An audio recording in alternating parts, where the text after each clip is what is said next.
Students, we will be talking about receptors today.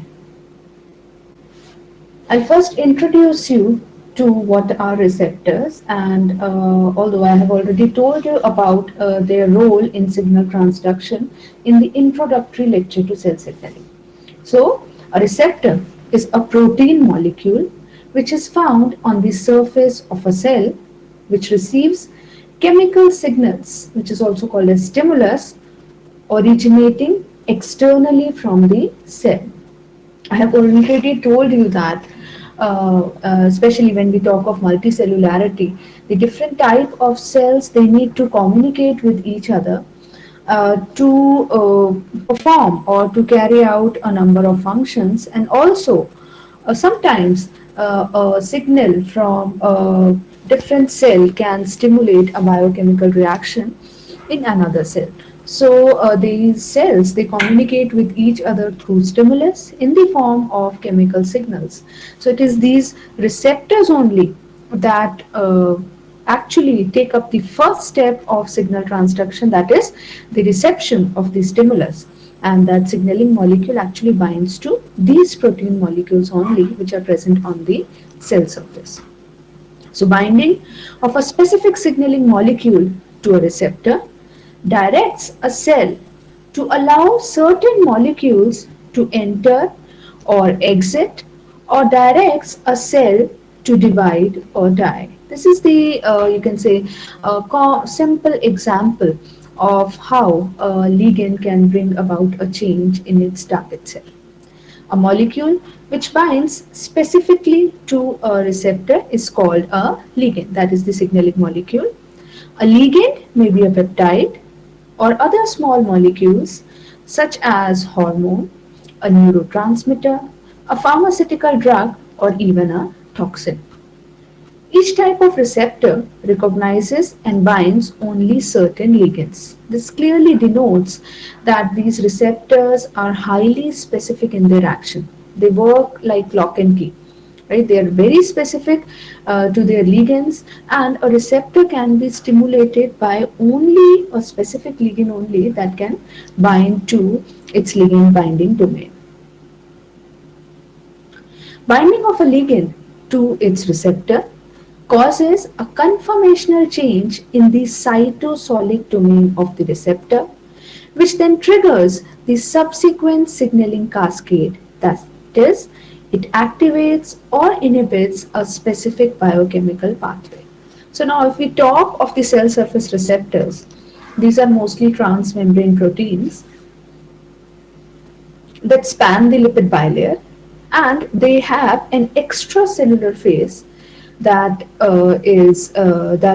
is in contact with the external environment of the cell, and an intracellular phase, or also called the cytosolic domain, which is in connection to the cytoplasm. So binding of a ligand, it has been seen that binding of a ligand induces a conformational change in the cytosolic domain. That only triggers a biochemical cascade inside the cell. We will learn about how different second messengers participate in this process once we'll move ahead in this topic. Ligand-induced changes in receptors result in cellular changes, which constitutes the biological activity of the ligand. So again, the responses are also specific. A single type of cell can be stimulated for different responses by different type of ligands through different receptors. Most signaling molecules bind to receptors expressed on the target cell surface, but some signaling molecules are able to cross the plasma membrane and bind to intracellular receptors in the cytoplasm or nucleus. If you remember, once we were learning about transport across plasma membrane, I had told you about certain molecules that are allowed to cross the lipid bilayer, or that can pass through the lipid bilayer. Right. So there are certain some of those molecules, they also act as ligands. So they do not need the aid of these cell surface receptors owing to their hydrophobicity and small size. They are allowed to cross the lipid bilayer, and of course their target receptors are present in the cytoplasm or the nucleus. So the receptors, any receptor, be it intracellular or cell surface receptor, they have certain specific properties, right? I have also talked of some of these properties in the previous points. So first and foremost comes specificity, right? A receptor is highly specific to what type of ligand it is going to bind to. The confirmation of the extracellular domain, as I've told you, it acts like lock and key, and only a specific ligand is allowed to bind here that can induce an effect. So, simply, you can understand that in a signaling molecule, even if it is traveling through the circulatory system, it can stimulate only a particular type of cell which has the receptor for it. Then comes the point amplification. Amplification means you'll see that a single signaling molecule or a ligand binds to a single receptor on the cell surface. But as the stimulus travels into the cytoplasm, you learn that a number of you can say co-stimulatory molecules and the further carriers of that information in terms of second messengers and the number of second messengers that are produced in the cytosol, it always amplifies at each and every step. So it is said that a signal always amplifies at each and every step. The stimulus may come from a single ligand binding to a single receptor, but they can activate number of you can say intracellular signaling molecules, and at each and every step the signal is amplified, as you can see in this diagram. Okay, that a signal binds to say enzyme 1, that is a protein 1, it produces 3 molecules of enzyme 2, and this enzyme 2 is capable of stimulating say 1 more. In addition to this, each enzyme 2 is capable of stimulating 3 molecules of enzyme 3. So this is the way, I mean, the signal cascade follows and the signal is amplified. Then comes desensitization and adaptation. Now, once a receptor is stimulated by a signal or a ligand molecule, it gets activated. It is not like that it is going to remain activated throughout, right? In order to stop that signal, I mean, one ligand should stimulate a cell once. So there are different mechanisms that can lead to desensitization or adaptation of the receptor, so that a cell is not in a continuous state of being stimulated by that particular ligand. Then in the last comes integration.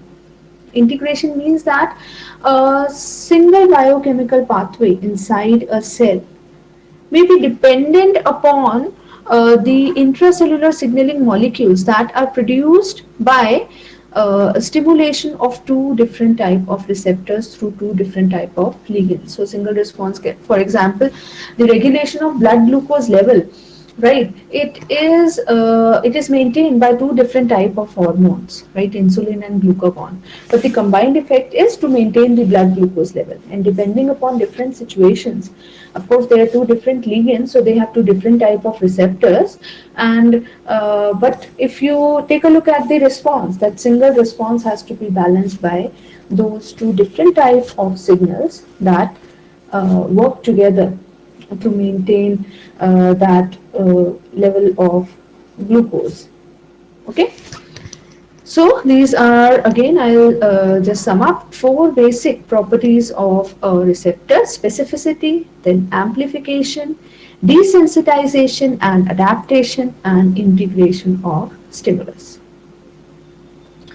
Then I'll talk to you about the types of receptors. Okay, we have already learned that receptors can be present either on the cell surface, that is on the plasma membrane, or they can reside in the cytosol or the nucleus, right? So the first category of receptors is called the cell surface receptors, and the second category of receptors is known as intracellular receptors. So you can see here This is a particular target cell. This is the plasma membrane, and in this green color, this receptor protein is present on the cell surface. And mostly, these receptors work for hydrophilic signaling ligands or hydrophilic signaling molecules because they are not allowed to cross the lipid bilayer owing to their size and their hydrophilicity, which is, which is opposed by the extremely hydrophobic interior of the plasma membrane. Now, the cell surface receptors are classified into three families: GPCR, that is G protein coupled receptors. Then we have the ion channeled coupled or ion channeling receptors. Then we have the enzyme coupled receptors. We'll talk about each of these receptors separately ahead. Then, if we talk of the intracellular receptors, they are stimulated by small hydrophobic signaling molecules, and their targets are either present in the cytoplasm or in the nucleus. So we have two types of intracellular receptors: cytoplasmic residing receptors or nucleus residing receptors. So we'll first talk about the intracellular receptors. Now, intracellular receptors are found in the cytosol or nucleus of target cells. The signaling molecule thus has to enter the cell to stimulate them or activate them. Their ligands are small and hydrophobic, and so they can diffuse readily through the plasma membrane. Intracellular receptors bind small or lipophilic hydrophobic molecules such as steroid hormones, which can cross the cell membrane. One important family of intracellular receptors are the nuclear receptors, which are also known as nuclear hormone receptors. These include receptors for steroid hormones, thyroid hormones, retinoids, and vitamin D. An activated hormone receptor complex can act as a transcription factor, turning on thyroid hormone inducible genes. This is one of the examples, say, the thyroid hormone receptor that resides intracellularly. If a thyroid hormone crosses the lipid bilayer and forms a complex with its receptor in the cytosol, that receptor ligand complex can now act as a transcription factor that will translocate to the nucleus and induce the expression of genes that are expressed under the influence of this hormone. All nuclear receptors are structurally similar, comprising a transcription activating domain. So we'll now discuss the structure of the nuclear receptor. So that is an example of the intracellular receptor. So all these receptors, they have a common structure. So before this, I'll just show you a figure of the intracellular receptors. Right, okay, this has moved a slide ahead here. I'll just zoom it so you can see this is the common structure of an intracellular receptor. This is the inactive state of the receptor, and this is the active conformation of the receptor. So I'll first talk of the inactive state that describes the structure of the receptor. It has a transcription activating domain, then of course a DNA binding domain, a ligand binding domain, and an inhibitory protein which is always attached to it in the absence of a ligand. As soon as here in this blue color you can see a ligand crosses or travels through the plasma membrane and binds to this domain on the receptor, it undergoes a conformational change, right? And basically you can see this is how it can bind to allow the binding of a co-activator protein which was not possible in this native conformation, and now it acts as a complete transcription factor where through its DNA binding domain it can bind to DNA in the nucleus. Of course, you can see here the hormone response element and allow the expression of the target genes which work under the influence of this particular transcription factor.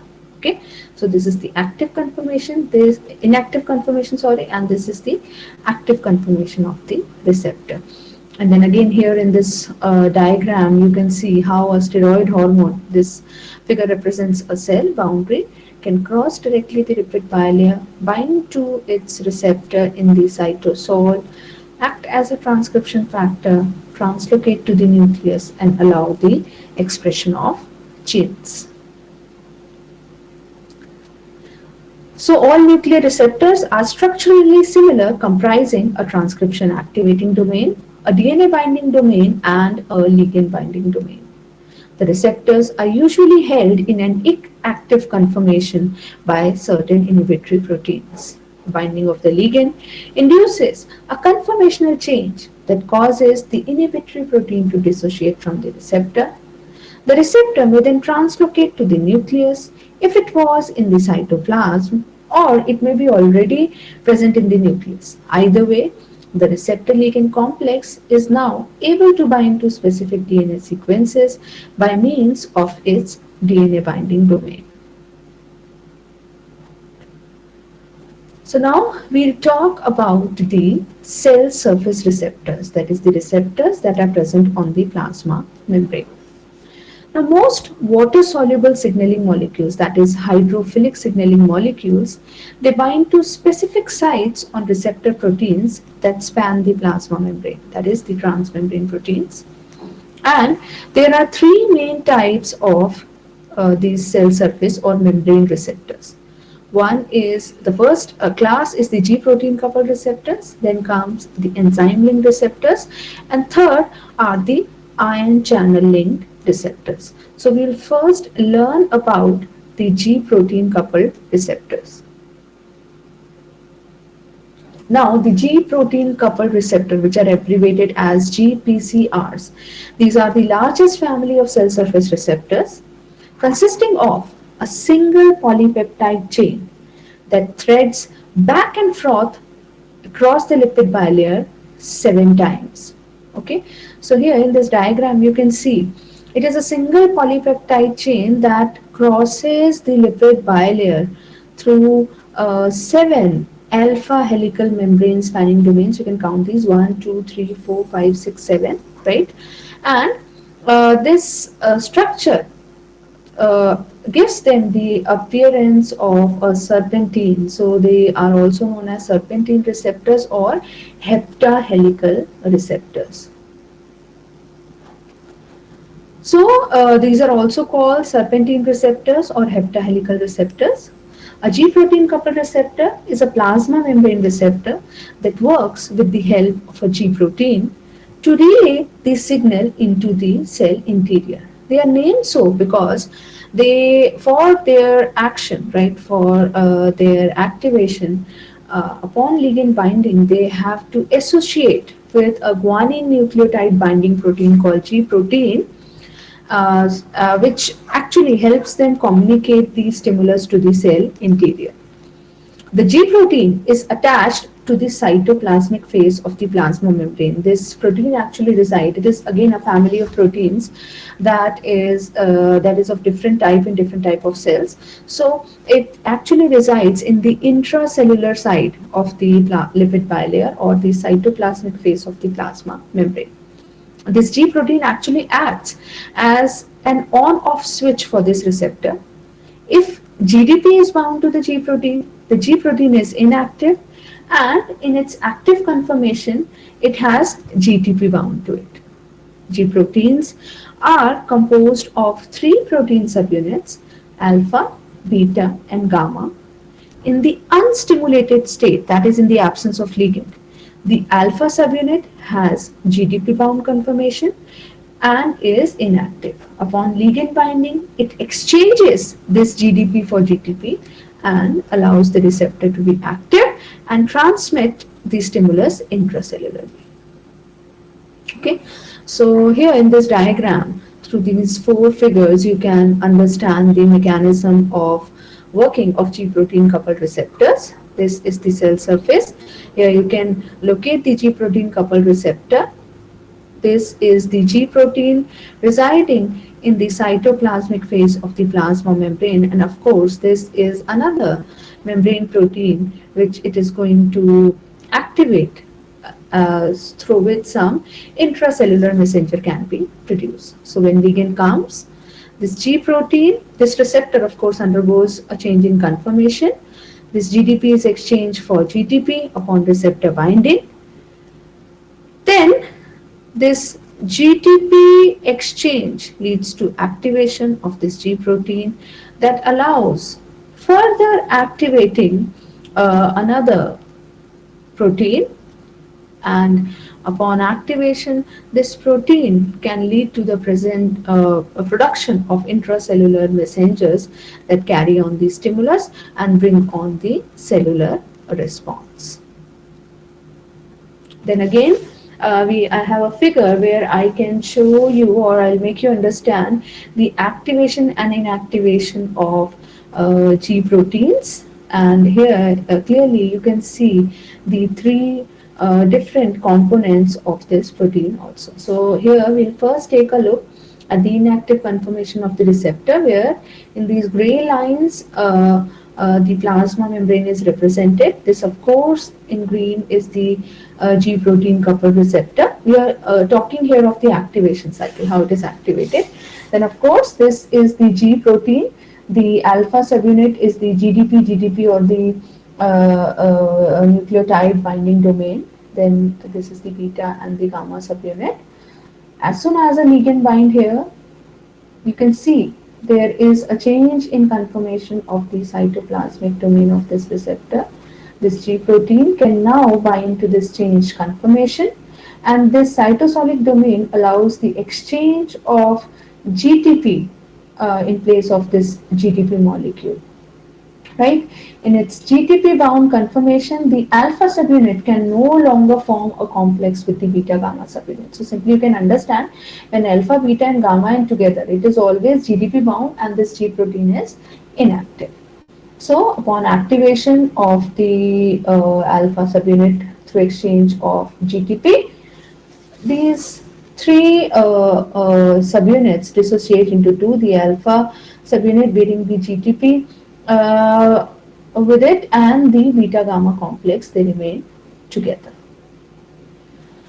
Then this alpha subunit stimulates another, of course the cascade starts, it stimulates another membrane protein and phosphorylates it. Upon phosphorylation, hydrolysis of GTP by the alpha subunit inactivates this subunit and causes it to dissociate from the target protein. Okay. So again, now it is in its GDP bound conformation, and of course you must remember that when alpha subunit is GDP bound, it has affinity for this beta gamma complex. So they again form a complex, and of course this activated protein already passes on and leads to the production of intracellular messengers in the cytosol, and the stimulus is carried on. Okay. So the membrane is again back to its native conformation with inactive G protein, inactive target protein, and this is how the activation and deactivation of G protein occurs. Now this G protein is again ready that whenever the receptor will be stimulated by the signaling molecule or ligand for the second time, it can again carry on the stimulus or message through this G protein. Okay, so this is all about the introduction to receptors and the first type of cell surface receptor, that is the G protein coupled receptor. In the next class, we will be talking about the enzyme link receptors and the ion channel receptors. Thank you.